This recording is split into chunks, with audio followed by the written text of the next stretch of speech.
All right, g'day guys, and thank you for clicking on. Welcome to the first YouTube version of the Half Wheeling podcast. Now, this is in what some people may call the beta phase. We're just testing this out to see if there is an avenue for this.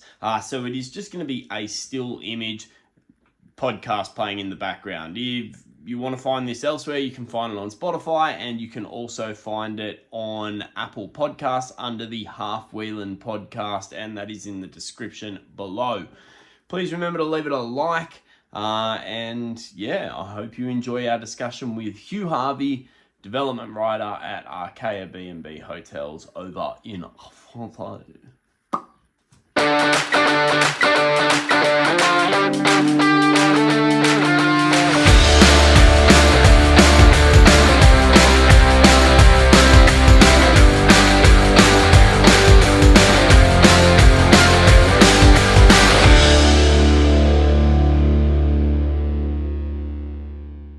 Hello there, half wheelers. We're back. We're in form. We've had 3 races recently. We're starting to hit our strides.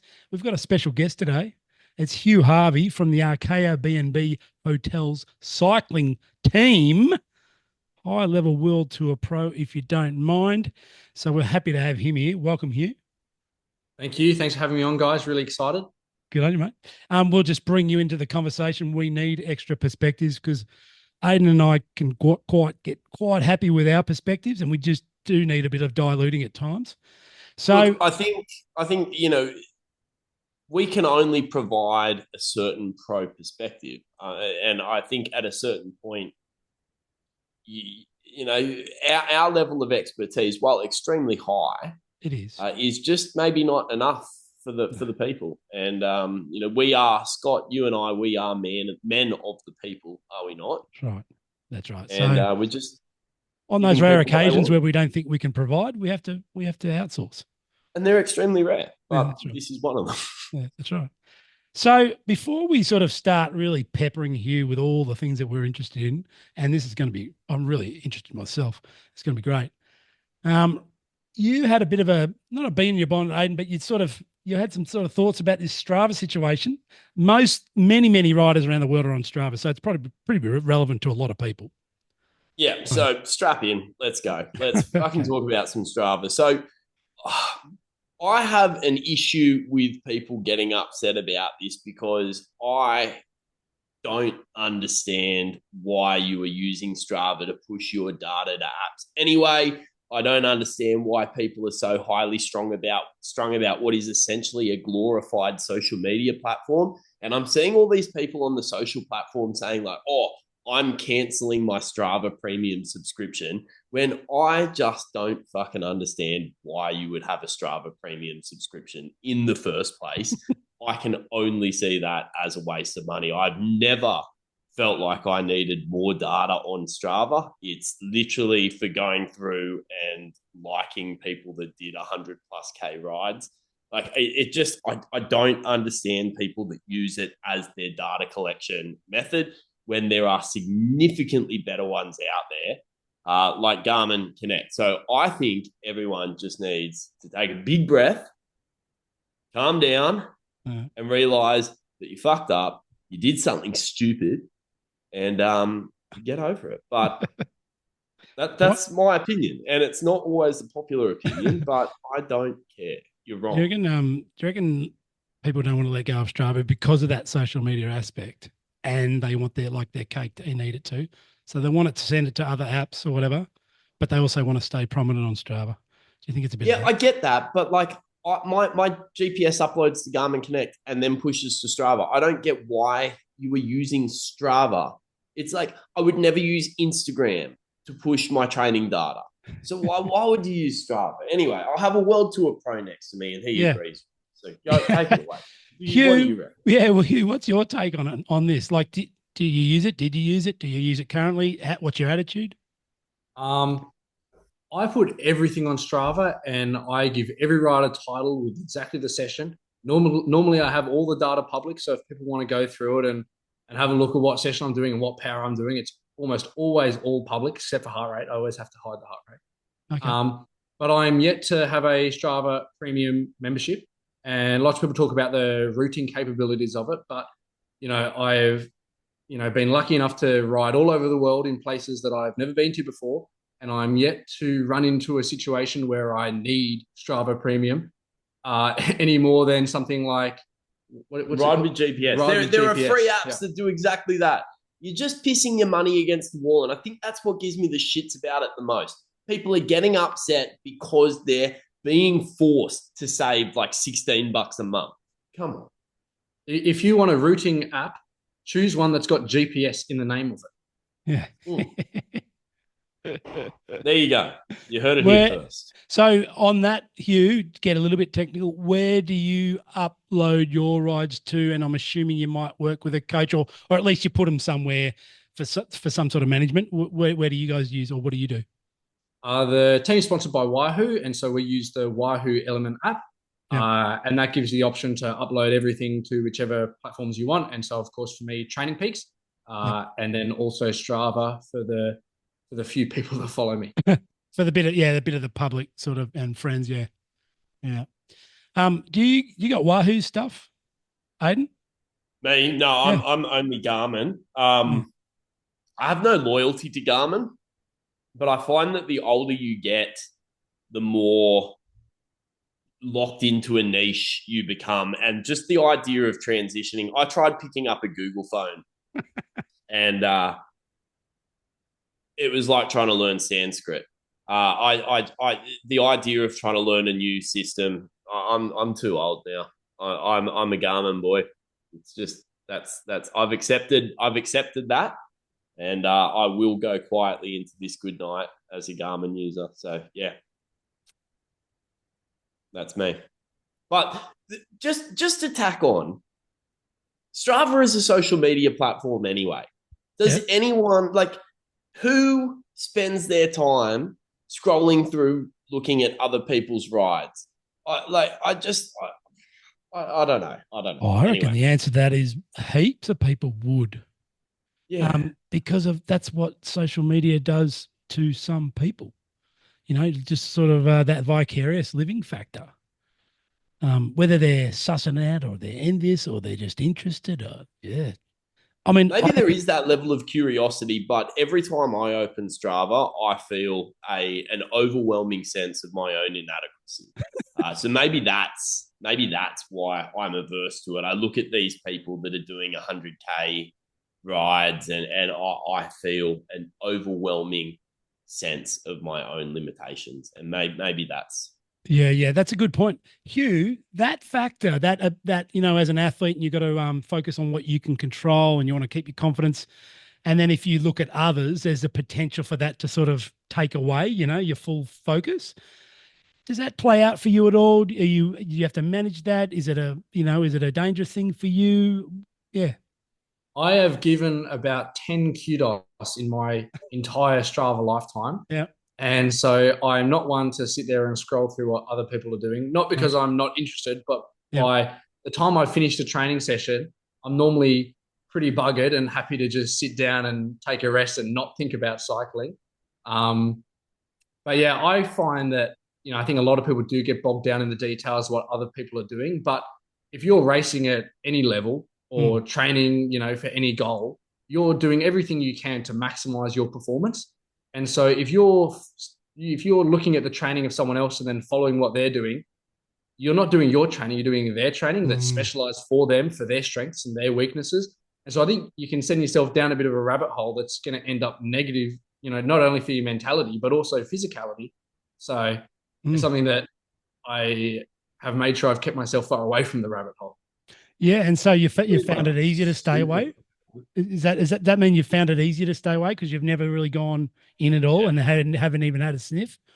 Yeah, it has. Yeah. But also, I am a bit of a numbers geek. I love numbers and I love things. My Strava. If you look, things are almost perfect to the minute and perfect to the watts. And I find that I get so sort of ingrained into just worrying about my own numbers, making sure everything that I'm doing is as best as possible that.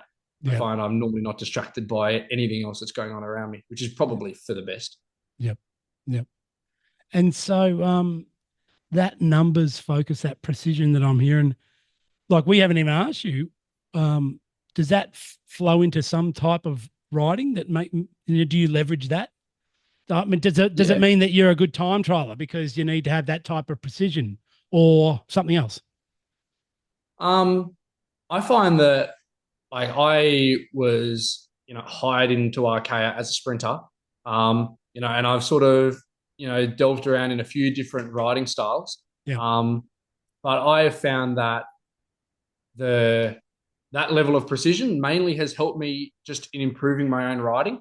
Like since the start of this year, I put 40 watts into my threshold, and so it's like being really precise. Perhaps physically doesn't really do anything, but when you're in such a mentality of making sure everything's perfect and setting really clear goals and actually achieving those goals, the thing that I like about cycling is the fact that everything is defined around a number in training, and it's easy to gauge your progress and easy to gauge whether it's been a good week or a bad week.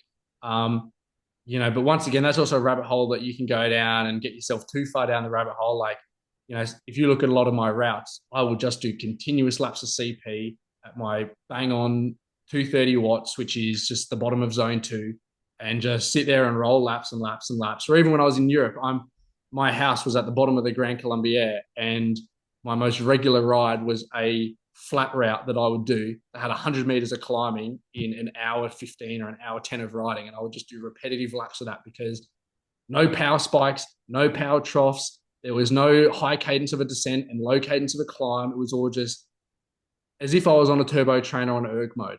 Yeah. And so I found that discipline, perhaps being a little bit crazy on it, probably wouldn't work for a lot of people, but for me, I found really helped in my training. And also then when it came to testing days or days where I knew it was going to be a tough day on the bike, it was something that almost gave me confidence that I knew that I'd put such dedication in making sure all those boxes had been ticked that, it almost gave me confidence.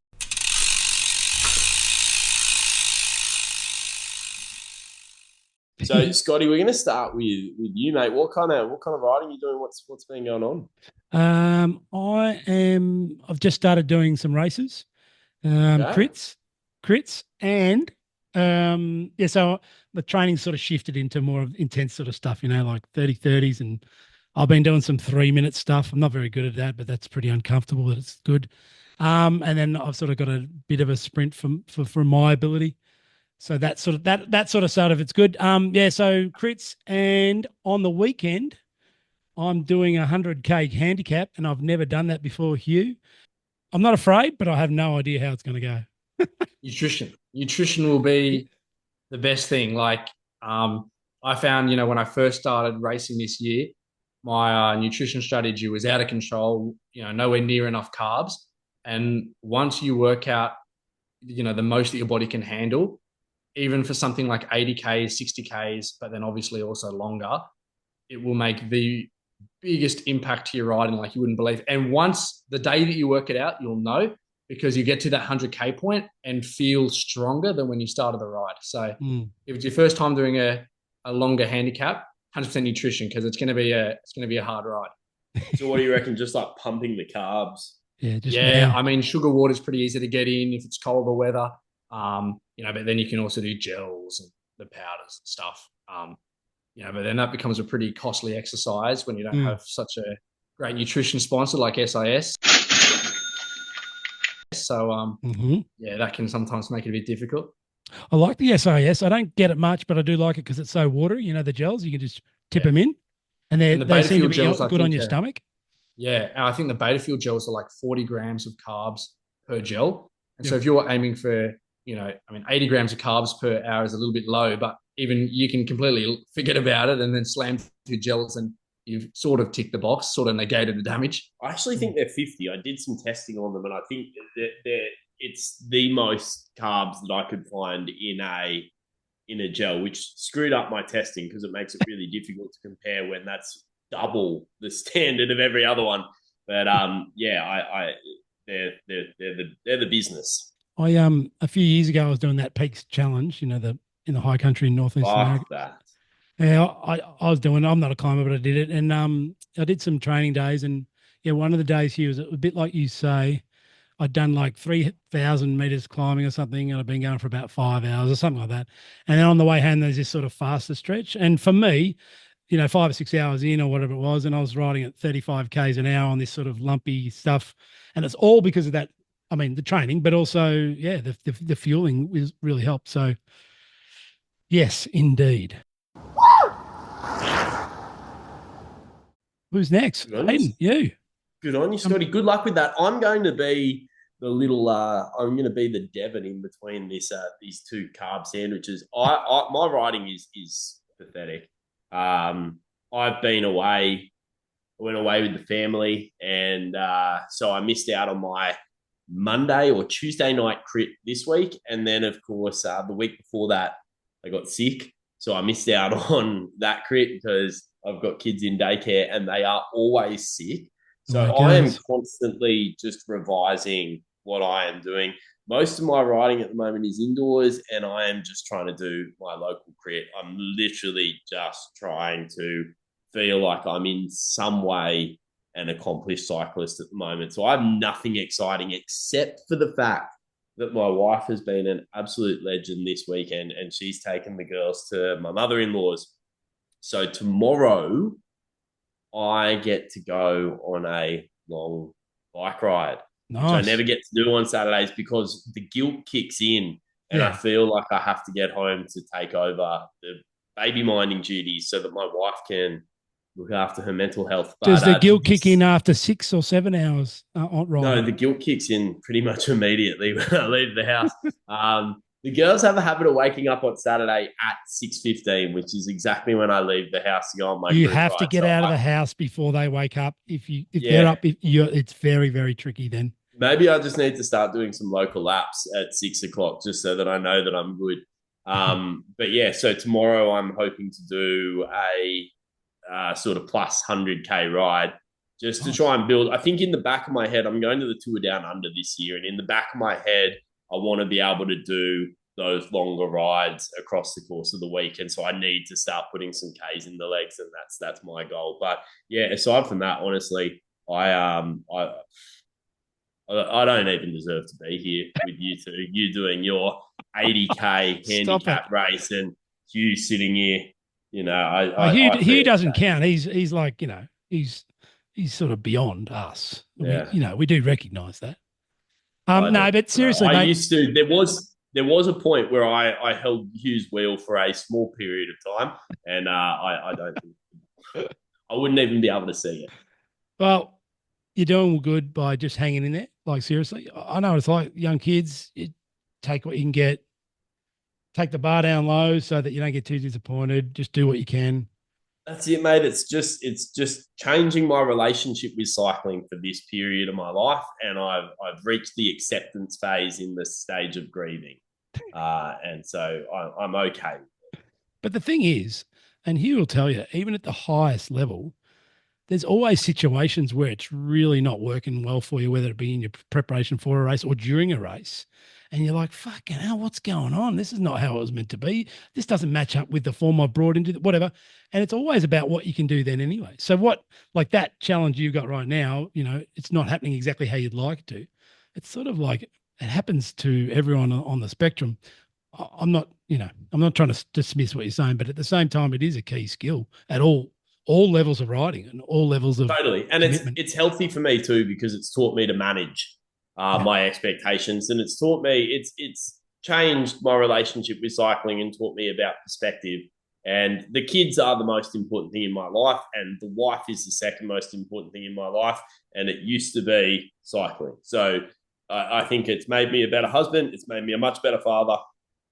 So I am grateful for the challenge, but at the same time, it does suck sometimes. Yeah, yeah, absolutely. Yeah, well, good on you for fighting the fight.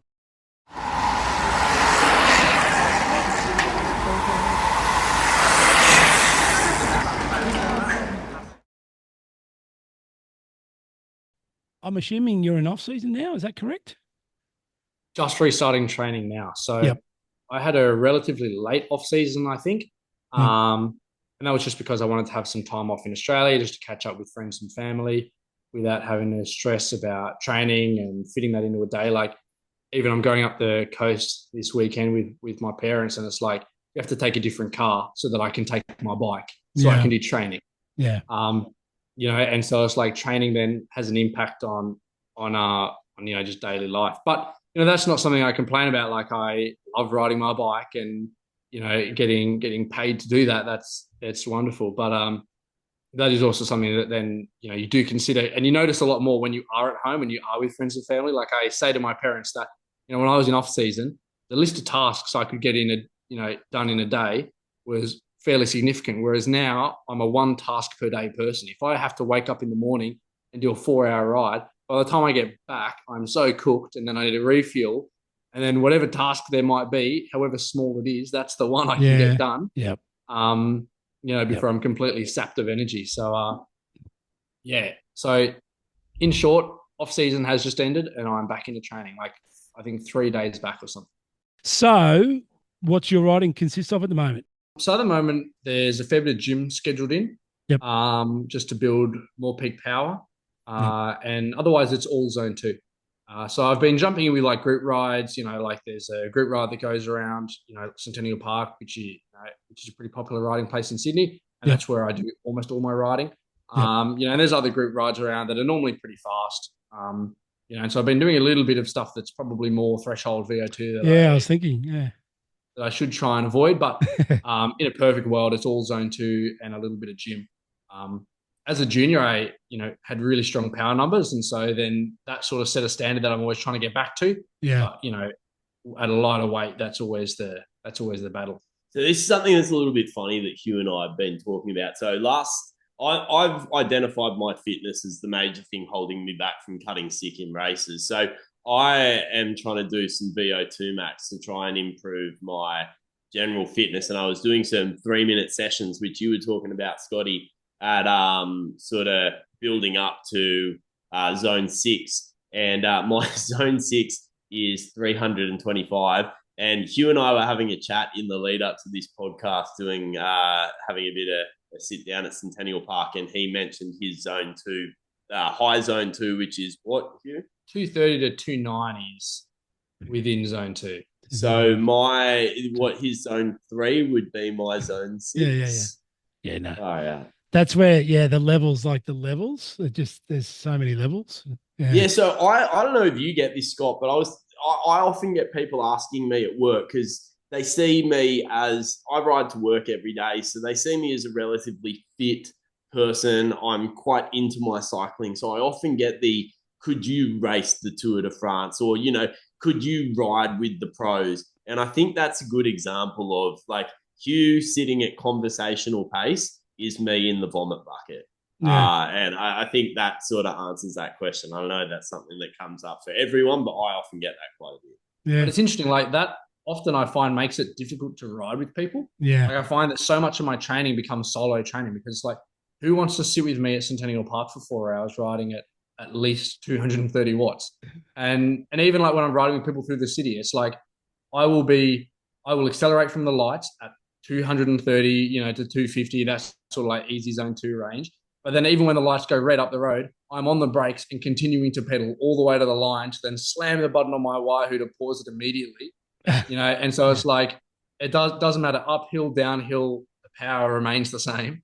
Yes. And so I know that I'm a total pest to ride with sometimes. And even sometimes I jump in with the local club rides, and people just lose the plot because they want to be doing 400 watts on the climb and they want to be coasting on the descent. And so then, on the climb, everyone's overtaking me, but then the descent happens and I've got the draft of the group. So I come burning past at 70 Ks an hour, still doing my same zone 2. So it makes group riding sometimes a little bit difficult. Yeah. My unwavering commitment to the zone 2. Yes, staying in the zone, yeah. But that's how you get those big, we're going into the physiology stuff, Aidan. That's a bit of my background. Yeah, that's how you get those sort of long-term metabolic changes. Yep. That's what's required.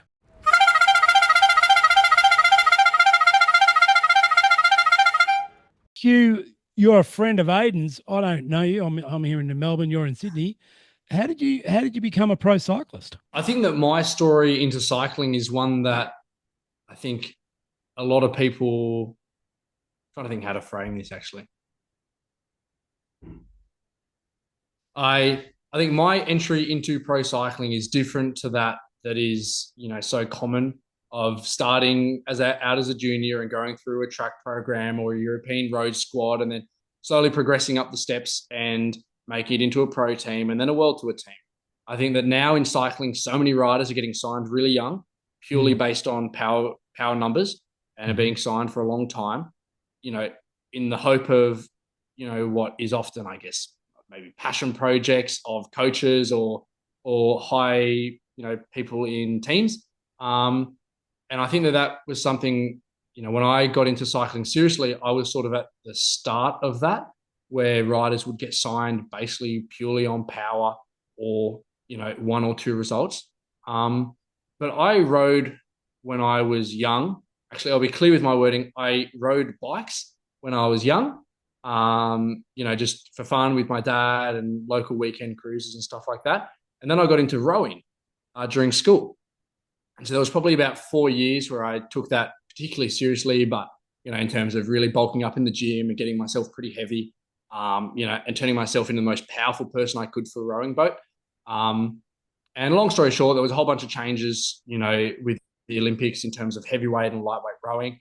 And as a guy that's 5'9", somewhere around there, 178 centimeters, it's pretty hard to make it in heavyweight rowing, despite my best efforts. And so that sort of pushed me, once school had ended, to, keep active, and I found myself back on the bike. And rowing was helpful, when you're 100 kilos, doing 2,000 watts is only 20 watts per kilo, which is not that impressive, in terms of a world-class sprinter. 20 watts per kilo, like some of the biggest track sprinters in the world do 27. And so I found myself getting on a bike without that much training, without any training really on a bike, and found myself to be pretty strong. And I started out racing Tuesday Night Heffron, which is a bit of a thing in Sydney that, a lot of people care about and is important to a lot of people. And I can remember I was rolling around on a Fuji Transonic with 20 mil alloy wheels and Ultegra mechanical. And the first week I raced, I was in C grade, and I got the division win there. And then the next week I went to B grade and got the division win there. And then the third week, I actually had a snapped gear cable. So I was in my 5311 for the entire race, and was able to get the win there, the overall win. And that was actually what kickstarted me getting onto my first European team, which was a Dutch junior club team. And I just finished school, and my parents said to me, we'll send you over for a year to give it a crack and see what you think and see how you go. And I was able to get a win in my first UCI race, and wow, that was basically it. From then, the rest of the season was all pretty average. I mean, always relatively strong, and did well in bunch sprints. And that was that. That was enough to get noticed. And once you get your name on the map, and if you've got the power values to back that up, cycling is now at a point where, if you're young and you push the numbers, then people notice. And so that's something that I suppose, is a strength, but also a weakness, because I've been able to rely on those numbers to keep me in races with awful positioning, and keep me in races, where I don't really know what's going on, or whatever that may be. And I think that's something that's really difficult for a lot of Australians. Like, the bunch positioning and the racing and the level in Europe is just so different to Australia, and there's nothing that compares. And so, I think that's probably the most difficult thing. Like, a lot of Australians that go over to Europe are really, really strong riders. But in the end, you can be wow vanart, but if you don't have the bike handling and the ability to read a peloton, then it's really difficult to even finish races. So when I was with Hugh, we met up about a week ago to have a chat about doing this, and something that he had mentioned. He talked about Heffron, and Heffron is sort of notorious in the Sydney circle for being a bit rough and tumble, for being a bit getting the elbows out kind of thing, and jockeying for position. And you do see videos of it, and people are going off into the grass and having to sort of really fight for position. And I was having a chat to Hugh, and you said something along the lines of that's just got nothing on what it nothing. is, and it is just so much more intense. And I guess maybe even like gladiatorial, if you want to be a bit hyperbolic, it's like insane, and you really just have a massive learning curve. Yeah. So what I'm hearing today out of Hugh is like, really good at preparing the attention to detail and naturally strong and all that. And you're bringing that in. You've got the competitive stuff, of course, and like you're saying, the bike handling and positioning. So how do you see your racing level at the moment? Where are the areas of big areas of opportunity for you, do you think? I think that, at heart, I'm still a sprinter and, I enjoy being a sprinter. But I think that for me at the moment, just, learning the peloton and learning, when to push the barrow and when not to. Like if you spend 170 kilometers of a race pushing the barrow, you are for sure going to find yourself on the ground. You can't be the aggro guy in the peloton who just always thinks it's going to go your way, because when you actually need it to go your way, then the house of cards will topple down. So I think So like are it's you just such talking, a Hugh, are you talking there about situations in the bunch where you'd like to be there, but you don't fight that fight because okay. It's about choosing your battles wisely. Gotcha. Yeah. Yeah. And for a lot of these Europeans who know the roads and they know the course, and it's been the same course year after year, and they know when the times to fight are and when the times are to be the nice guy. And I mean, I'm sure that we see that even on TV where there's riders who are such great personalities and are really nice guys, but it's like they are at the front of the race when they need to be, and there is no way that they're getting there for free. So it's like you need to choose, you need to be selective on when you're prepared to push the barrow and when not. And that's something that, as a guy who's newer to cycling, but also new to European racing, like I think I've got 50 race days total in my career. That's something that is a really steep learning curve. And sometimes having the watts can actually be more detrimental than it is positive. Yeah. Like when there's a crosswind section, you're in awful position. It's like, okay, you can sit at, over 500 watts for 5 minutes and survive the split. But it's like, you're not learning any of the skills that you need to survive it when you go to a really hard World Tour race and you need suddenly 700, which I'm pretty sure just about no one does. So, I guess a lot of people see it as a positive, and it's one of those things where it's like being really powerful is great, in sprinting when it's a straight line drag race. But the amount of times that the strongest rider wins a race is so rare. It's almost always the smartest. And so it's one of those things, swings and roundabouts. Like guys that know that they're really smart bike riders but don't have the power, see that as a negative. But when I'm on the other side of the equation, I see that as the biggest positive you could ask for. Yeah. Yep. And we were talking about this off the recording, and I think like I am a testament to this. I'm racing C grade at the moment, and I, without sounding arrogant, because let's be honest, I'm only racing C grade, but I think in C grade I am in the strongest of the field where I'm racing, but I don't race smart. And I think what Hugh was saying is a lot of the sprinters that we look at and we think are incredible maybe aren't pushing out insane levels of power. I mean, they're pushing out insane levels of power to us mere mortals, but what they're really doing is they know the lines and they know how to weave through and what lines to pick and whose wheel to be on. They've got excellent lead out trains, and a lot of the time that's the difference. And I think that's what you were saying is sort of the craft that you're trying to learn. Yeah. Yeah, I think that was the story with Cavendish when he was first coming up, going into the British program. They were really unimpressed with all of his numbers, all of them. And then someone said, yeah, but he won 18 races this year. So it's like, exactly. He came out in the media when he retired and he said if he was riding now, he doesn't believe that he would be picked up by a team because his power numbers aren't and have never been good enough to get noticed in the modern era. Yeah, and also the way the racing happens now, as Hugh will tell us, it's so fast for so much of the races. Some of those sprinters wouldn't even get to the finish.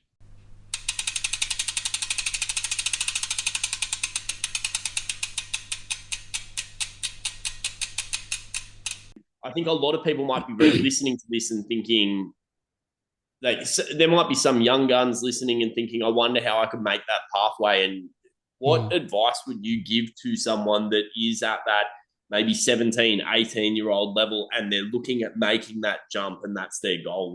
What do you think helped you and what would you suggest? I suppose the only advice I can provide is what I did and the experiences that I had and how that helped me. So the first place that I raced in Europe was in the Netherlands and Belgium, so that sort of region. Everyone who was in the Netherlands and Belgium said that that's where the hardest racing in the world was. And basically, if you can win a race there, then you'll be pretty sweet to win races anywhere. And you won your first race ever there. Is that correct? Yeah, in the Netherlands. That's right. Yeah. Oh, okay. So it's interesting that people, have this sort of, if you can win there, you can win anywhere. And I noticed that that's the exact same thing that people say about Heffron. And so I feel like, those sort of, if you can win there, things are only as big as the sphere that they surround. It's like, I'm sure that the people in Spain think that if you can win a climbing race in Spain, then you can win a climbing race anywhere. And the people in Netherlands and Belgium think if you can win one there, you can win it anywhere. But from the experiences that I had, I really did find that when you've got a bunch of big 90-kilo Dutch riders, swooping around and they're all mates and they've all been riding since they were 5 years old, and then there's some newcomer rocking up who's maybe ruffling some feathers, I find that it really forces you to push the boundary of what you're comfortable with. And so I would recommend that for anyone, put on weight, put on power, and go to the Netherlands and go to Belgium. And there are some short climbs around, but I think that the bike handling that you can learn there is something that just is not matched anywhere else. And the aggression in the racing is something that will set you up really well for when you're doing UCI racing, when you're further along the line as an under 23. And I went over there as an under 19. And so I would say that getting over there as an under 19 is really important, particularly as scouts are looking at younger and younger riders.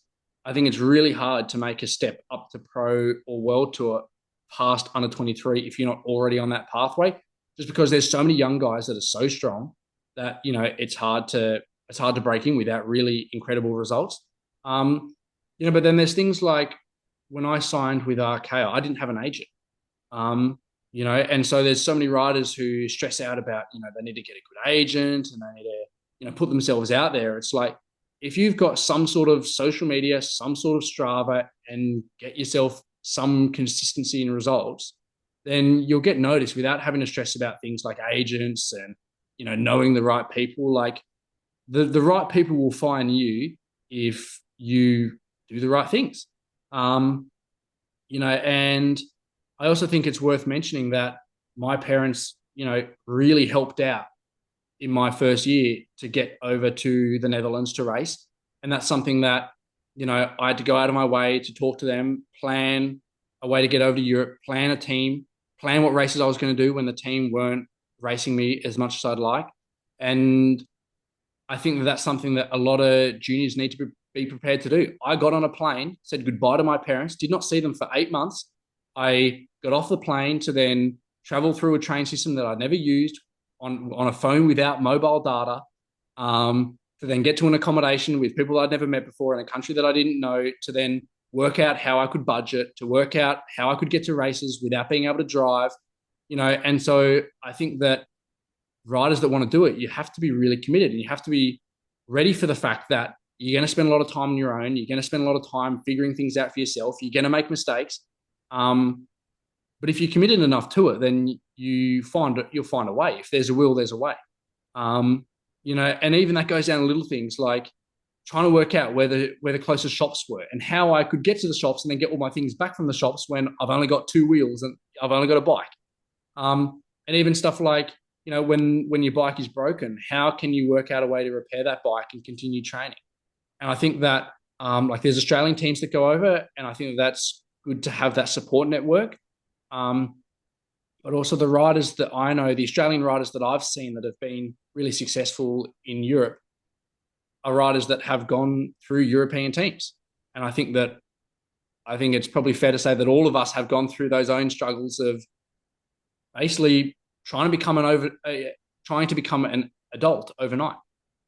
So I suppose that the most important things are self-discipline. Trying to think of another word. So the dog has invaded the space as well. So if you can hear some claws clicking, the dog is currently shoving her head in between Hugh's legs to try and scab some pats. Is that why he just lost a little bit of momentum there? Is that why? Definitely, because she's sniffing around Hugh's crotch to see She what's wants his going on wheel. in there.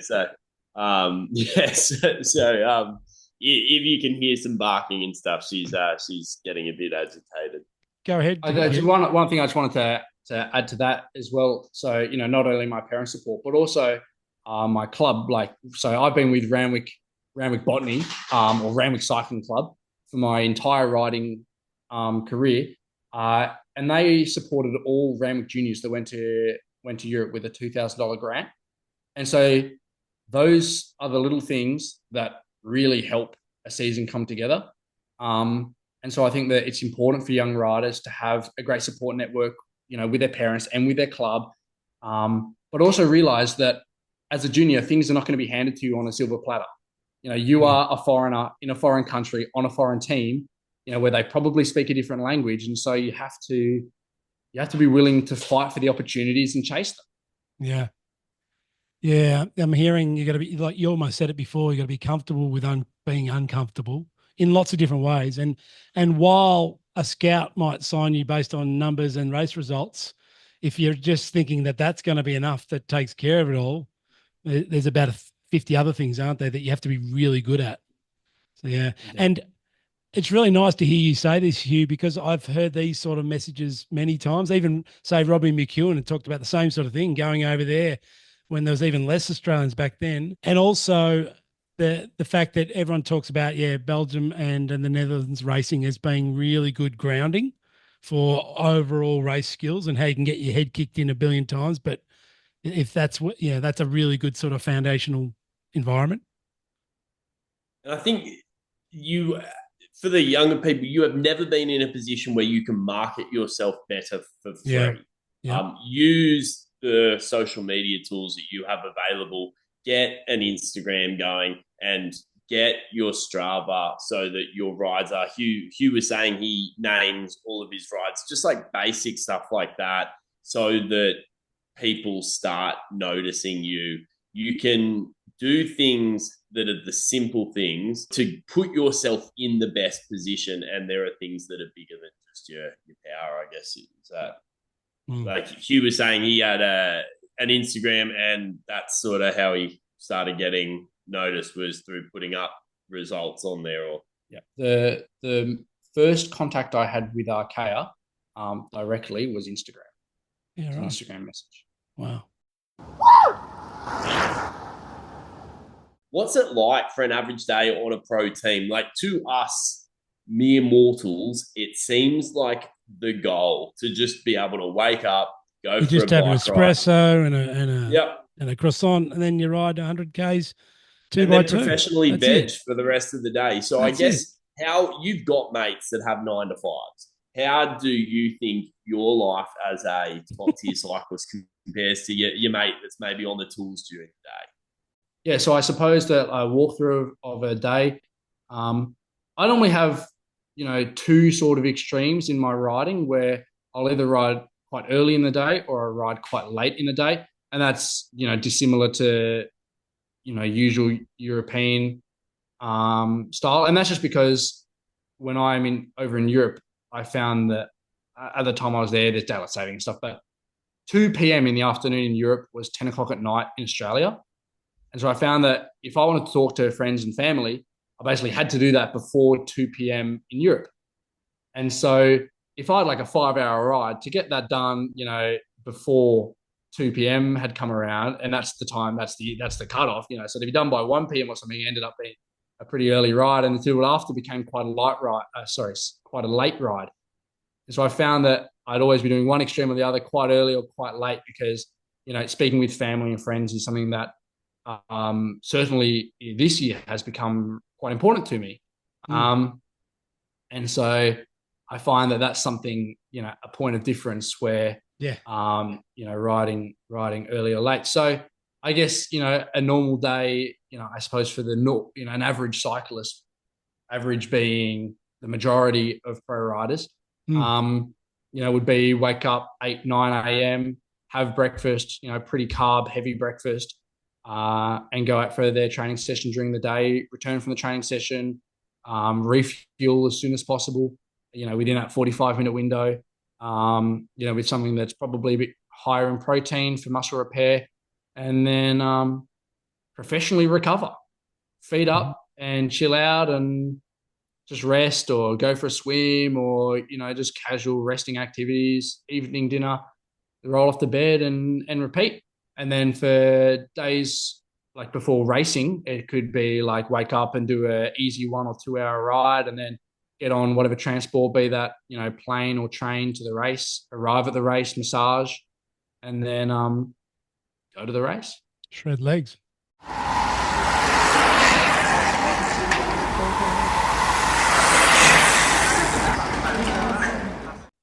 How do you keep the love of it? How do you, you're riding your bike for 5 hours a day as a full-time job. You were saying that you're literally doing a circuit around the flat section. What do you do to keep the love of it? Where do you find enjoyment in that? It's interesting. I think every cyclist would admit that some days, there's days you don't want to get out on the bike. But what I have found is that every time I finish a ride, I'm pleased I got it done. And whether that's because I got to label my Strava ride with some intricate, mathematical style equation of what efforts I did, or whether it's, getting my green tick on Training Peaks, there's always a way that I found to enjoy the ride and getting it done. But I think it's a good time just to zone out and just think about your own thoughts. But also, me being the type of person I am, I love just staring down at my Wahoo and counting the seconds and looking at the numbers. And I just find that interesting. I did a lot of solo riding this season. I lived with 2 other guys from Archaea, but they were both really, really strong climbers. And I can remember the first ride that I did with one of them, I averaged 270 watts for 5 hours or 4 hours or something with a lot of climbing. So that's cruising on the descents and stuff. And so it's riding with those guys when they're so strong and so light was always pretty difficult. So I found myself quite often on the flat routes just by myself. But, it gives me time to listen to podcasts like yourself or just listen to music. But I also really enjoy working towards a goal. I find that, when I've got the goal of an next race or I've got a power goal that I'm going for, in threshold or sprint, I enjoy being out on the bike because I see myself taking a step towards that. I think it's a great opportunity that each day you take, you're making yourself a little bit better. Yeah, that's what I hear in this, that goal focus and a recognition and acceptance of the long game. That's how I'm hearing it. But goal-oriented mindset from the sounds of it. It is very much the love of it is in working towards the goal and seeing the reward in achieving that goal. And that is funny because it is just off the bat something, it's a different way to the way that my head works. And I think I'm feeling better about never being successful at pro cycling now because I realize that I just don't have that little click in there. I'm sitting next to a very unique person here, starting to realize that.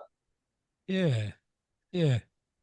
There's definitely a bit of delayed gratification required, and really focus on those goals. And the thing about a bike race is you can have the best preparation in the world, everything's perfect, be the most physically talented guy on the day and get a flat, or mess up your nutrition, or drop a bottle with your beta fuel and lose a whole bunch of your carbs, or get involved in a crash that you can't control, or take the wrong line, or one of a million other things, So there's so many things that, go into trying to do well in a bike race that you just can't control. And so, I think it's funny that, as cyclists, I think it's probably fair to say everyone is a little bit crazy with their numbers and everyone's a little bit crazy with following their training plan and making sure everything's perfect. To then jump into, game day essentially, where nothing is planned or controlled or anything. And, the racing now is so fast and so hard. And I think that's, a lot to do with everyone's trying to do the same thing. Everyone wants to be safe. Everyone wants to be at the front, out of danger. But when there's 170 guys who all want to be at the front in safety, out of danger through the village or on the descent or where the twisty corners are, then you've got 170 guys all fighting at the most dangerous point of the races. Yeah. But that's just how it is. And, I found that, this season, if you look at a results sheet, it looks like I've done a whole lot of nothing.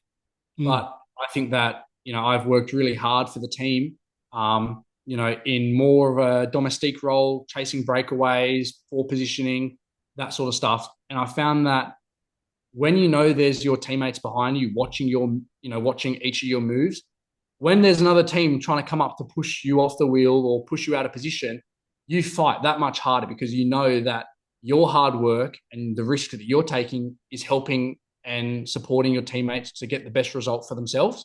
And so I found that, that probably makes the racing more dangerous because there's a lot of people in the same boat. But it's also one of the things I enjoy most about the sport is being able to work hard for those around me, but then also being provided those opportunities back. And that's something that, an aspect of the sport that people just don't see, at a club level usually, or even at a national level. Like everyone's trying to one-up each other to make that step up to pro or up to world tour. But once you find yourself in that position and everyone at the end of the day will get paid and everyone at the end of the day will, continue on their merry path that they're on, you find that people are prepared to work for each other. And I find that makes you so much closer with your teammates and it makes the team environment so much better. Like one of the things that, I love about Archaea, but I'm sure is similar across all pro and world tour teams, is that everyone who is there because they want to be there. The riders want to ride. The masseuses want to be masseuses. The mechanics want to give you the nicest bikes. Everyone has got a common goal of getting the best outcome for the team. And if I, as a rider, am able to do well in a race at my goal weight, the nutritionist gets a pat on the back and your coach gets a pat on the back for being strong enough and the mechanics get a pat on the back for having the equipment, dialed in and the masseuses get a pat on the back for making sure your legs are in the right shape. And I find that that's a culture that I love where even though I don't speak the best French or really great French, I struggle with the French. I find that when everyone's got a common goal, everyone's willing to go out of their comfort zone, to get the best outcome, whether that's on the bike or in the DSCO or wherever that may be. And that's something that, I've really enjoyed about taking that step up rather than it being a one-upmanship of, always trying to beat the guy beside you, no matter the kit they're wearing, even if they're supposed to be a teammate. That's something I've enjoyed about taking that next step up is, yeah. That's great. That's great. And we gave one of our co-hosts last episode, he was a UCI god for a day and he could make any rule changes he want. And if I was going to change one rule, one that comes to my head is there wouldn't be one single person on the podium at the presentation. The whole team would be up there because anyway, that's what I would do. I'd have the whole team up on the every time for all three spots. That's how I'd do it. And I think for almost every position, I think that, a team has to work so hard for that rider to be there. And I think that informally that is usually recognised in a team. Like, of course, I think it's quite common knowledge that, prize money is almost always split and stuff like that. Even, with also the supporting staff for that race, like everything gets split. Because even though only one guy gets to stand on the podium, I think everyone knows that it is a team effort to get there. I think the rider is limited to only being able to invite two people from across the entire team, and they have to play politics and be selective. And I think you could then incorporate a reality TV element of this, and you could have like the Love Island of, when Hugh starts clocking up the wins, who are those people? Like who gets the rose kind of thing? Is he calling Aiden or is he calling Scott? Which one's he calling? I would watch that. Yeah, I would watch that, and I would watch I think they're really missing a trick here. I think they've got reality TV is where media is going. I think imagine. Remember a few years ago when Cav got those four Tour de France stage wins with Quick Step, and Mercu's just piloting him through beautifully, and imagine he calls up like what's his name, the tractor, like he calls up the other people, calls up the masseuse. Imagine that. That'd be and Mikael Mercury's going, fuck you. That'd be so good. That would be so good. I want to see it. Make it happen. So here you were on a Dutch junior team when you're about 18, 19, and now you're with Archaea B&B Hotels. What's been the changes between those teams? How are those two teams different in terms of what you experience as a team rider? So when I was on the junior team, my only connection to the team was a coach. So you have your coach to talk to, coach tries to get you into races, and that's sort of the connection. You live essentially separate, doing your own training, doing your own gym sessions, trying to work things out on your own, basically. But when then you step to that development team, all World Tour team, I think that the Conti division of Archaea, B&B Hotels, and the World Tour division are really similar. And that's something that I think, again, is great for development because you're given such great opportunities to learn from the people who are the best in the world at their field. But things like, when I took that step, then suddenly there's a nutritionist available, there's coaches available, there's strength and conditioning coaches. There's people who are really specialized in their area looking to maximize your performance. And even things like, at races, having lots of feeders and having the masseuses and having the bus and all those things really make a difference. Even like being able to finish a race and jump straight in a warm shower, put on warm clothes and sitting in a nice warmed bus after you've done some freezing cold, borderline snow, muddy, classic. Those are things that really add up because then you're not getting sick. You're not spending a week off the bike and you've got the support network around you that when you're at a race, you're fully focused on doing the race. You're not focused on how am I getting to the race. You're not focused on how am I getting home, where am I going to sleep tonight. And when you are an Australian in the Netherlands, on a team where your parents aren't there to drive you to and from, you're not going to and from your house, it's like that then becomes, that occupies your mind a lot. Like I can remember there was one race that I did where I had ended up riding like 240 Ks that day because there was train delays. So I was going to miss the race. There was some sort of like track work. So there was no trains at all. And ended up doing like 240 kilometers that day. Just because that was the only option there was to get to that race. And in regards to that, like obviously, so Archaea is sponsored by Bianchi, and I have always frothed over a Bianchi. It's my dream bike, so I'm super jealous of that. But also, there must be a difference between, like, I'd imagine on an under 19 stats. Are you getting a bike there? Are you sourcing your own bike? And what's the difference between then being like completely hands off and having a dude like?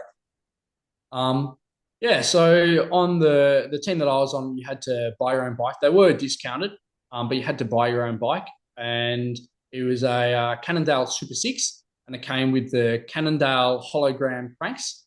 And I had this problem where at the time I was pretty heavy. I was over 80 kilos. But I had this thing where like when I'd sprint and do, over 2000 watts, the hologram chain rings would collapse. And Aiden, that's not ideal for cycling. Aiden, it is not ideal for cycling. It's sort of because the bike stops moving. With sprinting at over 2000 watts that's something that's quite common. Well, also if your cranks collapse, you can't keep pedaling, so it makes it very hard. Because the chain rings had like that, really thin spider to try and save weight. Yeah. When you really crank on it, the chain ring would collapse, and then suddenly you can't pedal anymore. And so I was on that Cannondale, and so I had lots of problems trying to get a crank set that could keep it together. On a side note, I actually found that when I lost a bit of weight and lost a bit of power as a result of that, going below 2000 watts is a lot more usable. You find you don't just spin your rear tire, you don't snap chains all the time, you're not destroying hubs, and I find that things last a lot longer. So that was sort of beneficial. But besides all that, trying to manage the bike was actually probably one of the most stressful bits of the season. But if you collapse your chain ring, is that out of your pocket then to get a new chain that's ring? What I'm hearing. Yeah, at the time, yes, it was. Yeah, not only paying for it, but sourcing it and being able to get it on time for the next training session and race. And yeah, indeed, exactly right. And it was actually good. Ben Caden from Decaden Wheels reached out to me during the season and was willing to sponsor me for the rest of the season because I had wheel troubles with the 11 tooth actually pulled through the entire hub. And so the 11 tooth then became like a free wheel, like you pedal it and it would just spin freely because it had munched out all the metal. And he reached out to me and set me up with a set of 65 mil wheels, and those wheels copped abuse and were absolutely amazing. And I'm no longer sponsored by them, so I'm free to say what I like. And honestly, they were an amazing set of wheels and were something that really actually saved me in the season because they were able to hold together. But I actually ended up on an older Ultegra crankset. It was it was the asymmetrical crankset because they were stronger than like the old like 5-spot or whatever it was. But anyway, actually in the UCI race, that first win with 400 meters to go, I'd started kicking because there was a guy that had got a little bit of a gap. And so I started the sprint really early out of the last corner and chain dropped. The frame would flex so much with the torque at low cadence that the chain would high side. And this was the one and only time that entire season where I high sided my chain and it got back on by itself. And so I started this sprint, chain comes off high side. I look down like, nah, the race is over. Almost caused a crash behind me because I've just gone from, a fair amount of power to zero. Stop. So it almost causes a crash. Get the chain back on. And then I start sprinting full aero, worried about it dropping off, like just fully hugging the barriers, going as hard as I can. And I pop out of his wheel with about 50 meters to go. And I win that race by, it would have been probably 5 to 10 centimeters, like a photo finish. And I can remember at the time, having a little celebration with one hand off the bar, and he's doing the exact same pose with one hand off the bar, but about to smack his bars in disgust.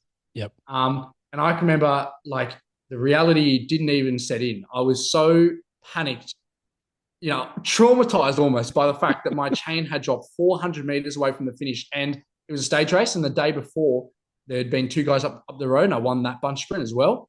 And so this was the last road stage. So this was the make or break to win the foreign jersey, to win the sprint jersey, and to actually get a UCI stage race. And that was almost lost because of a chain drop. And I was just in such a state of like just panic about that.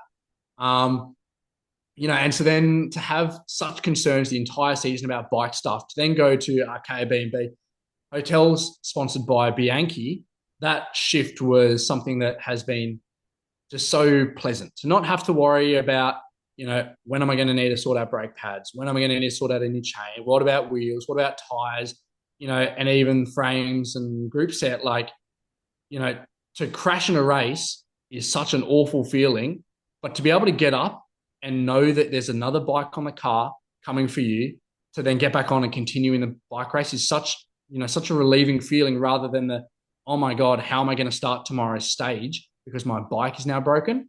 And once again, that's just another thing that just takes the pressure off. The fact that, Bianchi have, provided enough bikes to IKEA where we're able to have a training bike at home, but then also have bikes that directly are going to the races only for races. So we don't have to travel with our bikes and making travel easy. And that's something that I'm sure all pro and world tour teams do. But it's all those little things that add up, that really just make the difference so that when you are on race day, you're fully focused on getting the best out of your body rather than getting the best out of your equipment as well as your body. Yeah, it's interesting because for someone like you, the way you're sounding here is like those little things are really key and really influential. But for other riders who are maybe a bit looser, you know what I mean, there might be what I'm trying to say, they might not fully appreciate it as much as you do because it sounds like you just lock shit down. You get it sorted. Tell me what to do. I'm going to do it. I'm going to nail it. So anytime you can shut down a variable, it's great. It frees you up. Yeah. Whereas other guys might it might be too easy come, easy go for them. If that makes sense. I reckon everyone can empathise with that to an extent. Like I roll down to my local crit and I have one bike and I like, what if I crash it and I break it? Yeah. I think everyone would just be sitting there thinking, how good would it be to be able to show up to a race and know that if you broke something on your bike, there was a replacement. And just that peace of mind must be just so good in knowing that your race, the only thing that's going to knock you out of a race is illness or injury. And it's not a lack of equipment, and it's not a lack of bike. Just having that peace of mind in the back of your head must be a huge weight off your shoulders. Yeah.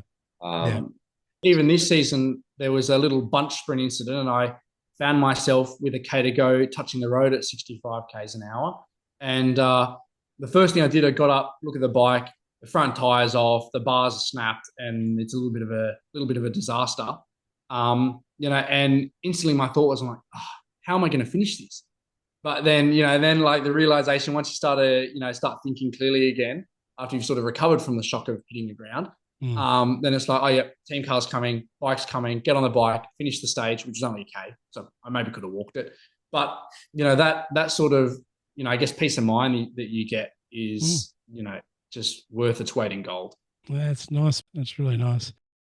Yeah, talking equipment, like it'd also be nice, wouldn't it, Aidan, to have the reputation of someone who crushes their equipment because they got too much power. So it's like the equipment could not hold me.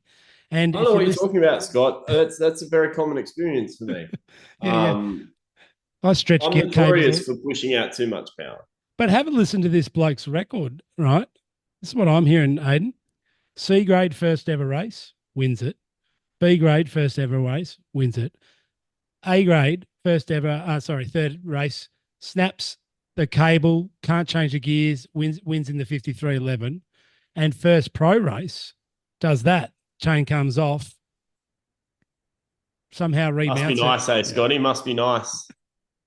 And I suppose, like, for clarity, that I had done a few races in Europe before that, but that was my first ever UCI race. So that was in the junior category, in the under 19 category. That was my first my first UCI race, and so that was quite the learning experience, because UCI racing, it was one of those things in Australia. It sort of is a bit of a gospel about the UCI racing of Europe, and it's all crazy and so on and so forth. And I can confirm, yes, it is indeed very crazy and very stressful.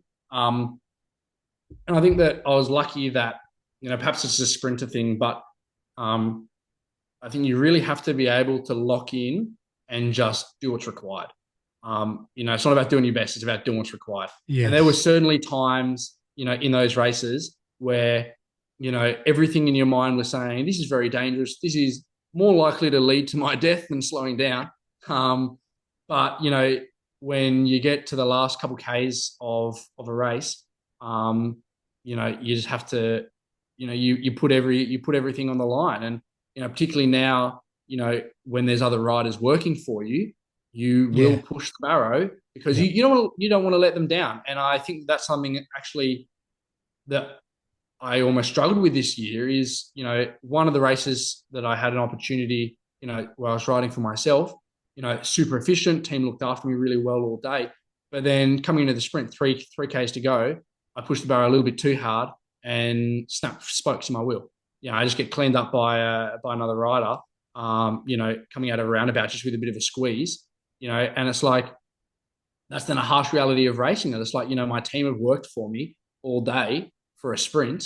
There is now a sprint. The breakaway had been caught like 2 kilometers earlier, with RK riders on the front going full gas. And then, to have a silly error, whoever the fault may be, perhaps my own, perhaps someone else, perhaps a combination of it all, that's, a really unfortunate part of racing, but also why people take so much risk, because, not only do you not want to let yourself down, you don't want to let your teammates down, particularly when they've put in so much for you to be there, and so much has to go right just to get there. Yeah, that's interesting, because I guess we often think about like pro cycling being doing your training so that you get gratification. And I don't think people often think about, like, we talk about domestics and how good domestics are, but I think this is the first time that I've realized, like, just you saying that, those dudes and all of their training and their entire life, the diet, the restrictions, the lack of booze, the lack of going out, and like the lack of family time even,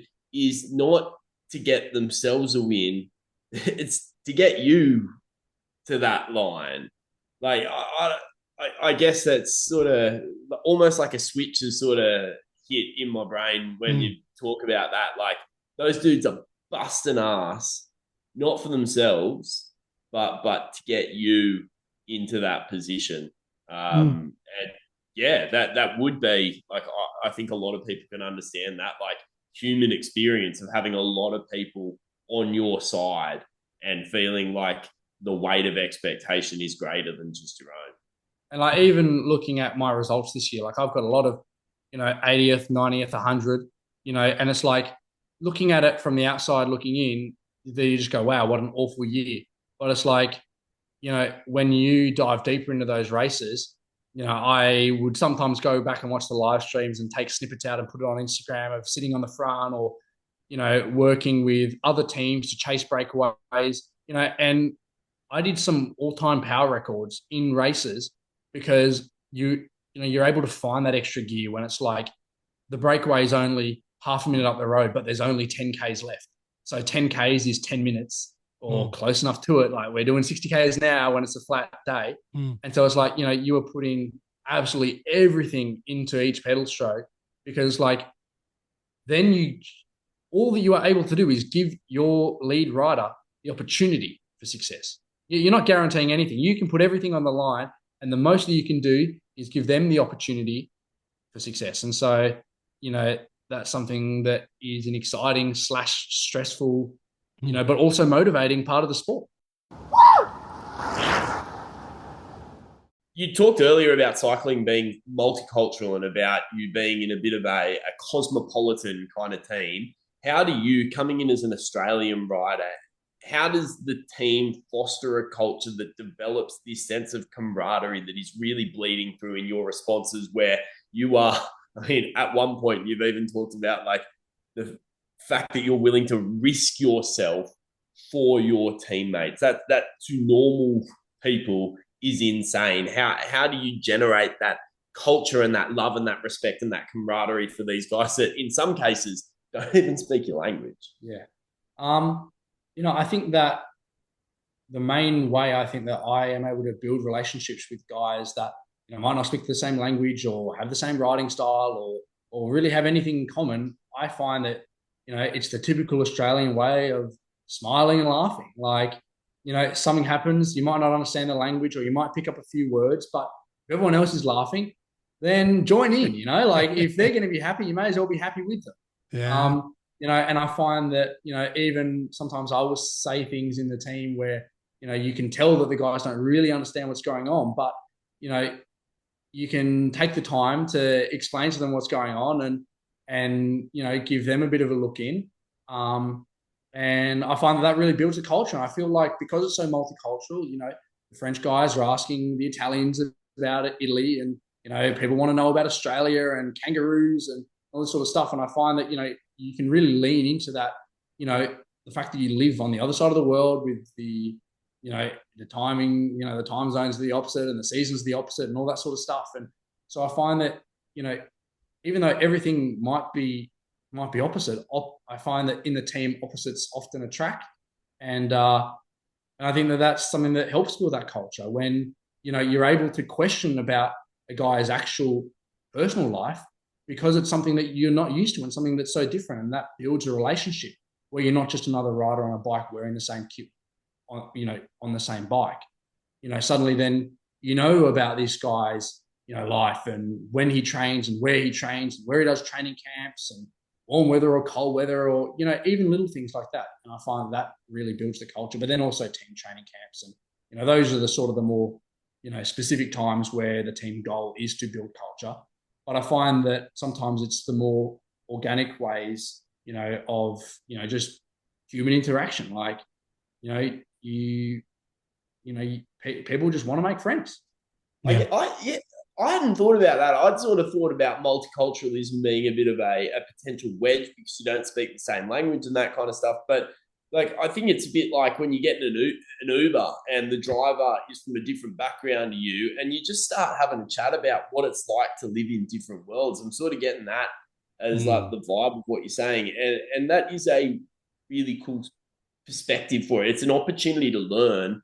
And you might get chucked into like an Aussie team where everyone speaks English and you realize, hang on a second, I don't actually have anything in common with these dudes. But what you're saying is in this case, like it's an opportunity to expand like your horizons at the same time as cycling. And that's That's multiculturalism. That's what it's about. Hey. Yeah, and it's certainly the bedrock of performance too, to take it back to the obvious as well. You got those strong relationships like Hugh's talking about, about people. You're gonna go those extra yards because you've got that strong relationship. It happens, that's the way it works. Yeah, it sounds great. The way you articulate that here is really clear. So I reckon they've got a good team member, Aiden.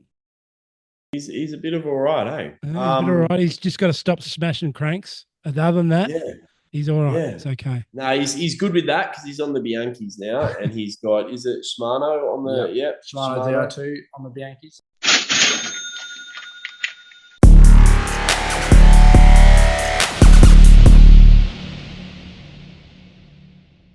Questions without notice, and Hugh, hit us, mate. Hit us between the eyes. What do you got? So I've got 2 questions, and I thought that you could choose a question each, so that you can choose the one that best suits you. But 2 questions I have is, what is your favorite / most brutal training session? And the other one is, what's something annoying that you see in your regular bunch ride that you wish people would just sort out? Okay, I'll take the first one. Most brutal training session. I don't think I'm actually that heroic for brutal training sessions, to be honest. But one that I've done and I do a few times is like just 5 sets of 30-30s, 5 sets of 5 30-30s. And it's an absolute sprint. So, Hugh, knowing that you're going to sprint for 30 seconds, your maximum sprint for that, and then knowing you're going to do 5, then knowing you're going to recover for 5 or 3 to 5, probably 5 minutes, and then you're going to do 5 more sets. So basically it's just it's a lactate stew, basically. And you're trying to find strength in your legs when the legs are just telling you to stop. Your heart rate's going ballistic. It's like you can do it. You've just got to put up with the sort of the discomfort and the pain. You've got to sort of just keep pushing. You can actually do it. So that's probably the one that jumps into my head. Yeah. I just want to swoop in here and like anyone that hasn't, I'm going to get greedy. Ronastads. If anyone is familiar with those, you'll know it's 30-15s and you do 13 of them and you do it 3 times across the course of an hour and a half. And I used to get given those by a coach that was particularly brutal when I was doing training. And that was, you would always have a bucket next to your bike because there was a strong chance that you were going to be having a chunder. So anyone that is interested in something that will make you puke, look up Ronestad. It's like a Dutch. It's nasty. Those sort of sessions, like I feel like I'm not an expert on the physiology of all training sessions or anything like that, but I feel like you do a few of them and by the second and third one, your body's starting to like it. That's at the tail end of your training before you're going into maybe full-fledged racing, perhaps. But after the second and third one of those sessions, it starts to, I know your body responds pretty quick. That's been my experience. The first one's a rude slap in the face, but it starts to adapt pretty quick, and then all of a sudden you just smash through it a bit. But I think it's also partly mental, and it's you succeeded at one, and so you know that you can. For me, with any training block, it's getting through the first half of it. Once you've been through the first half of it, I always think the first interval block is the hardest one. Second one is the second hardest. And even though it's counterintuitive, the third one is the easiest because every single interval you make through is one closer to getting off the bike. So I think a lot of it has to do with that mental strength and knowing that you've done this before, you can do it again. And I can relate to that. I half the time send myself crazy trying to work out, counting backwards the exact middle point of the efforts in the range of efforts in the range of sets. And I'm like, this is the exact middle point. It's now getting easier, I'm sure there's been sessions where I've messed it up because I've been so worried about counting things and whatever. But I would like to admit, I can remember there was a VO2 session that I did actually down in Adelaide with the team during Tour Down Under. And there was one effort that I did where I had somehow managed to let the goal power of the VO2 efforts go down by 1 watt. So restarted the set. It was the last rep of the last set. And I was like, nah, failed. Begin. Start again. So I started it again. That was brutal. You need to that is a discipline to the process, Aiden. That is a Oh, discipline. dear me. Bunch ride etiquette. This is something that does annoy me, and just off the top of my head, it's the guy that kind of you're at the coffee stop and everyone's got their bikes, and you get the guy that sidles up and he starts doing is that the new SRAM Red on your bike? And it's like, no, I can't afford the new SRAM Red. This is like the SRAM Force from 4 years ago. Like I to an extent, I enjoy the tech chat, but to an extent, I feel like it breeds that elitism and that comparing dick sizes, for want of a better thing. And it kind of annoys me. I think I prefer to go up to the guy that's running a steel frame with rim brakes still and start having a chat about how he's still going with that. I just, to me, it's the elitism in general, and I think that's exemplified by people coming up and asking you about whether you prefer to run 45 or 60 mil wheels, and like as if I've got a choice which wheels I pick one and that's all I can afford, sort of thing. Yeah. So yeah, I think that's on bunch rides. What is annoying me as of late? Yeah. Anyway. Yeah, like I feel like those sort of people who do that consistently, they're sort of they're not actually right into the writing. They're more into the dialogue about it and the knowledge of it, and like you say, creating an identity for themselves. But if they're right into the writing, a bit like Hugh was saying earlier about not being distracted by other people's stuff, they're right into the writing, a little bit of that, but mostly, well, I'm just going to fucking ride. And if it's the fast ride, I'm going to ride as fucking fast as I can. I'm not going to sort of be worried about the gear I've got or asserting myself to others in the dynamic of the group. The funny thing that I find is getting to roll around on a Bianchi Ultra XR4, all the fancy bling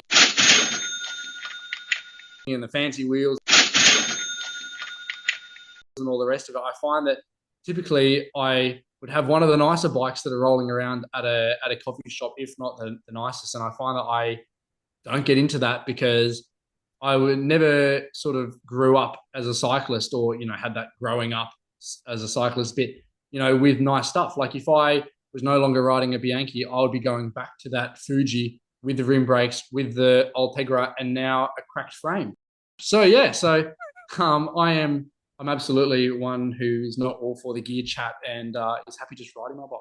I'll probably get a clip for this in the bunch tomorrow, because I do froth over gear, but more what I'm interested in when I come up and ask someone, is that the new SRAM Red? It's more whether they actually feel that 13% braking performance. I want to have a chat to someone on an SL8 and say, do you reckon you go 5 watts faster at 40 k's an hour? Like, these are the things that I want to talk about. I don't want to compare dick sizes. I want you to tell me, do you think it was worth mortgaging your house to buy that bike? Like, they're the questions that I want to ask when I do it. So, and also, if they feel, if they're bullish on the equipment, we'll just bring Hugh in and we'll get him to snap their bike, just with sprints. So sorry, mate, it's not that good, obviously. Just bend their frame in a and then Hugh rides home on his Fuji.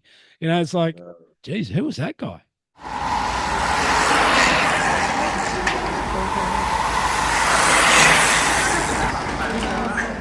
There's our answers to your questions. Thanks, Hugh, for thinking of those. Appreciate it, mate.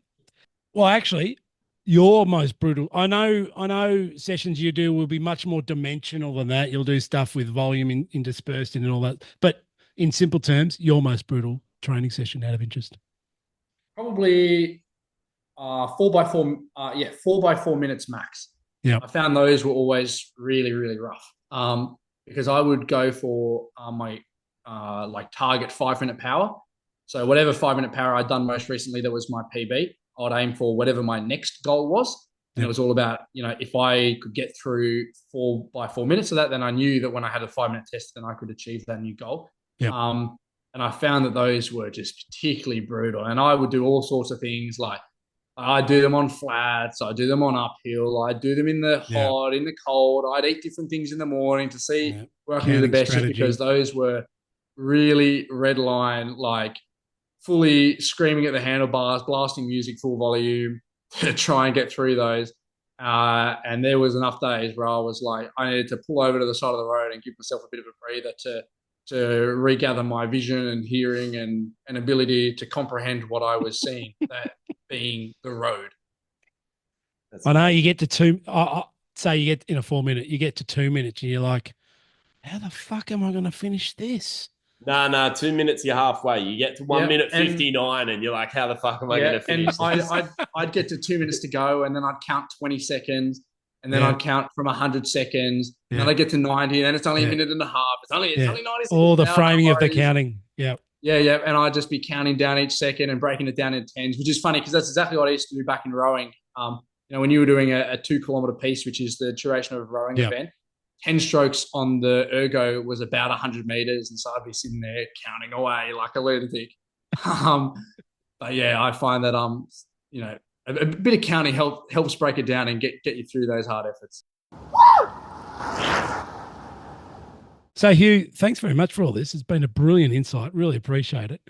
Like I said before, I reckon Archaea have got a great team member in you.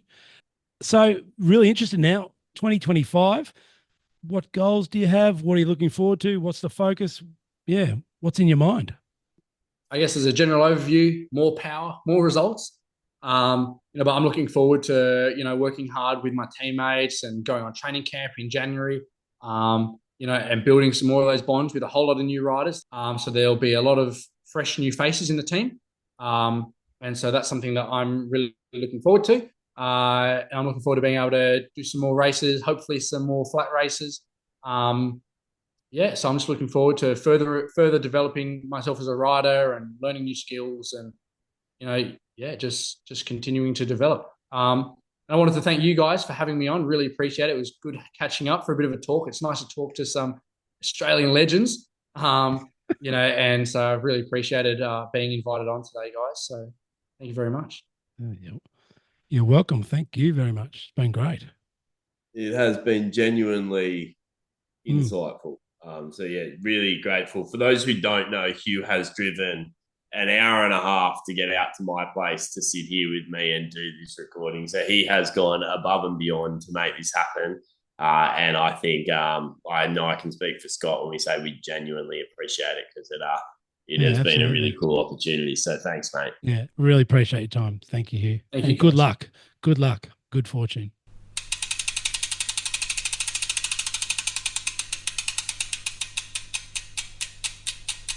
All right. So, Scotty, what an absolute legend. Oh, mate.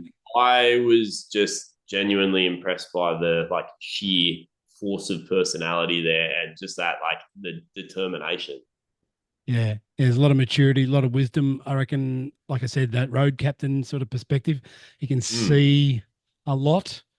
And you use that term just then, over and above. And I reckon that's pretty reflective of everything he was sort of saying about how he goes about it, over and above. So, yeah, good on him. He's not going to die wondering.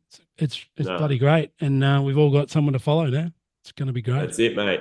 Hugh, development squad for Archaea. Look him up on PCS and see what he's all about. He's a young Aussie buck and he's making it in a hard world. So, show him some love.